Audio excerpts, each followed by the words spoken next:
చంద్రబాబు గారు ఒక అద్భుతమైనటువంటి సక్సెస్ సాధించారు. అందరం కూడా ఈ సింగనగర్ వరద వీటి మీదనే దృష్టి సారించాం, కానీ ఒక పెద్ద క్రైసిస్ని చాలా సింపుల్గా మేనేజ్ చేశారు.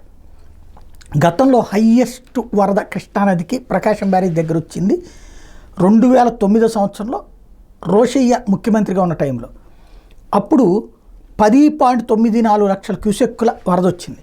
అప్పుడు ప్రత్యక్షంగా దానికి దాదాపు 15-20 రోజులు సమయం పట్టింది. పైనుంచి వస్తుంది, ఆల్మట్టి నుంచి ఎట్లాగ వస్తుంది, ఆ పైన వాటర్ ఎగొస్తుంది, మన దగ్గర కన్నటువంటిది ఎలర్ట్నెస్, ప్రిపేర్డు, అందరిని అవతలకి తరలించడం, ఆ వాటర్ వచ్చేటప్పుడు ప్రకాశం బ్యారేజీ మీద నుంచి వెళ్తుంది అన్నటువంటిది, హైవే మీద మునిగిపోతాయి అన్నటువంటిది, ఇవన్నీ కూడా ముందుగానే అంతా ఎలర్ట్ చేసుకుని ఉంచుకోవడం చేసుకొచ్చారు.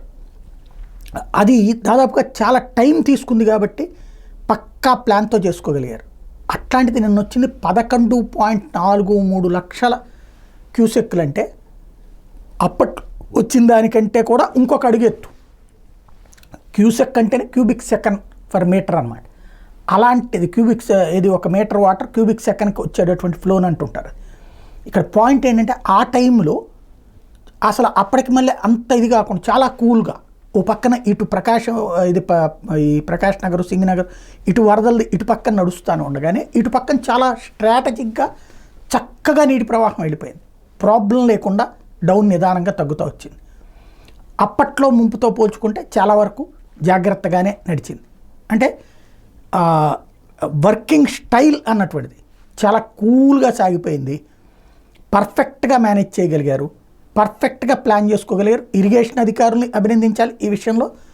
ఎందుకంటే ఏమాత్రం టెన్షన్ లేకుండా కూల్గా వెళ్ళిపోయింది. సరే మధ్యలో రోడ్డు కోసుకుపోద్దా, ఫెర్రీ దాకా నీళ్ళు వస్తాయా, ఆ తర్వాత మళ్ళీ ఆటోమేటిక్గా వెళ్ళిపోతాయి, అవి కామన్ థింగ్. బట్ ఎలాంటి ఇబ్బంది లేకుండా శరవేగంగా, ఎందుకంటే అప్పట్లో టైం ఉండేది, ఇప్పుడు టైం లేదు, అతి తక్కువ సమయంలో జాగ్రత్తగా మేనేజ్ చేయగలిగారు. హ్యాట్స్ ఆఫ్ చెప్పాలి.